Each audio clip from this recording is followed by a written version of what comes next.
আজকে আমাদের রেবিকা টিমের আরেকটা ব্যাটালিয়ন আজকে এসেছেন এবং আপনার নাম কি? উম্মে কুলসুম। উম্মে কুলসুমকে অসংখ্য ধন্যবাদ যে স্টুডেন্ট সমস্ত স্টুডেন্টকে নিয়েছে, একজন মাসি নিজের মেয়েকে এখানে কাজ করানোর জন্য বা স্টুডেন্টের জন্য নিয়ে এসছে। অসংখ্য ধন্যবাদ যে প্রত্যেকটা বাড়ির গার্জেনরা আসছে, আমাকে খুব ভালো লাগছে।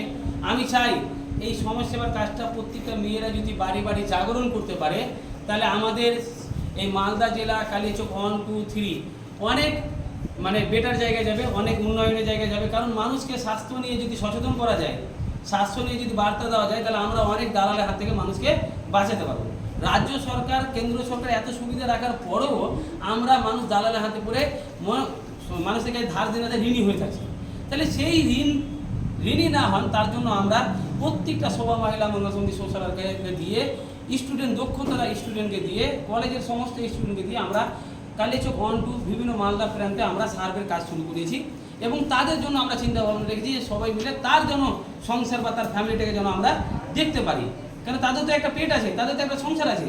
তো সব রকম বজায় রেখে আমরা সভা মহিলা মঙ্গল সমিতি থেকে সার্ভে কাজ শুরু করেছি এবং আজকের তারিখ হচ্ছে 8/5/2024 এবং আমাদের যারা কার্যকর্তা রয়েছে ফ্রিতে ট্রিটমেন্ট এবং ম্যাচিংয়ে বডি চেক আপ, বলবেন যে মালিয়াডাঙ্গা আনসার এবারে প্রতিদিন বসা হয় বা কারো কোনো রক্ত প্রয়োজন করতে গেলে ফ্রিতে রক্তের ব্যবস্থা করে দেয়, সেটার ব্যাপারে সার্ভে করবেন। এবং যারা বাচ্চাদেরকে পড়াতে পারে না, আমাদের ফ্রি কোচিং সেন্টার রয়েছে, সেটা বাচ্চাদেরকে ফ্রিতে কোচিংয়ে পড়ানো হবে। বা আমাদের যারা বিধবা, হ্যান্ডিক্যাপ, প্রতিবন্ধী যারা আছে, তাদের জন্য অনেক রকম সুবিধা আমরা আলোচনা করেছি, অনেক জায়গা থেকে যোগাযোগ করেছে। সেই বৃদ্ধ মা, বিধবা বোনেদের বা হ্যান্ডিক্যাপ প্রতিবন্ধী বোনেদের সুবিধা আমরা নিয়ে আসছি খুব তাড়াতাড়ি, আমরা সার্ভে শুরু করেছি। এবং আমাদের যারা প্রতিবন্ধী যারা রয়েছে তাদের জন্য সুবিধা রেখেছি এবং আমরা বিভিন্ন ধার্মিক শিক্ষাকে ডেভেলপ করার চেষ্টা করছি। কারণ আমাদের মধ্যে নিজের ধার্মিক শিক্ষা যদি থাকে, তো অবশ্যই আমরা খারাপ কাজ থেকে, ভুল কাজ থেকে দূরে থাকবো। তো আমরা হিন্দু মুসলমান প্রত্যেকেই কিন্তু গীতা, সংস্কৃত, মহাভারত, আরবি শিক্ষাকে নিয়েও আমরা সার্ভে করার চেষ্টা করছি।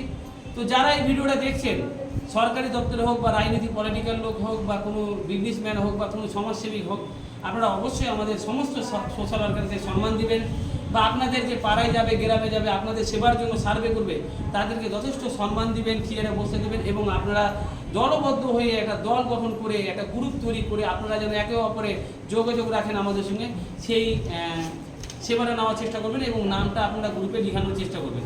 এবং আপনাদের ফ্রিতে আমরা সার্ভে, ফ্রিতে সেবা বা আপনাদের সরকারের বিভিন্ন জায়গায় যে সুবিধাগুলো পাইয়ে দেওয়ার আমরা চেষ্টা করব।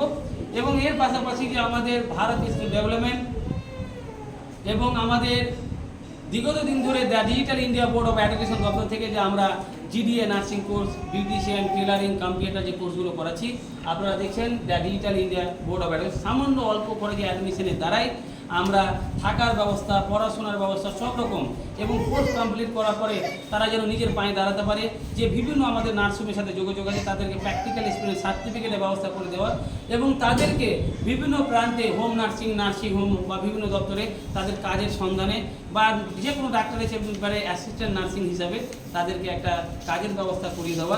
এটা আমরা বিগত দিন ধরে 2 বছর ধরে করে আসছি এবং অনেক আমাদের স্টুডেন্ট কাজ করে খাচ্ছি, খুব ভালো লাগছে।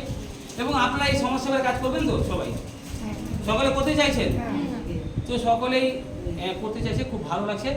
আর আপনাদের আশীর্বাদ দোয়াতে আমি এইভাবে এগিয়ে যাব। আর উপরওয়ালার কৃপাতে আল্লাহ তাআলা আমাকে এই বলার সুযোগ দিয়েছে, এই কথা বলার সুযোগ দিয়ে, মানুষকে ভালো বার্তা দেওয়ার সুযোগ দিয়েছে এবং ভালো কাজ করে কিভাবে হালাল পথে রোজগার করা যায়, হালাল পথে চলা যায়, হালাল পথে মানুষকে বলা যায়, সেই চিন্তা ভাবনাটা আমি নিয়েছি যে মানুষকে হালাল পথে চলা, কথা বলা বা রোজগার করা, সেই দিশা রেখে আমি কাজ করার চেষ্টা করবো এবং সভা মহিলা মঙ্গল সমিতি থেকে মানুষের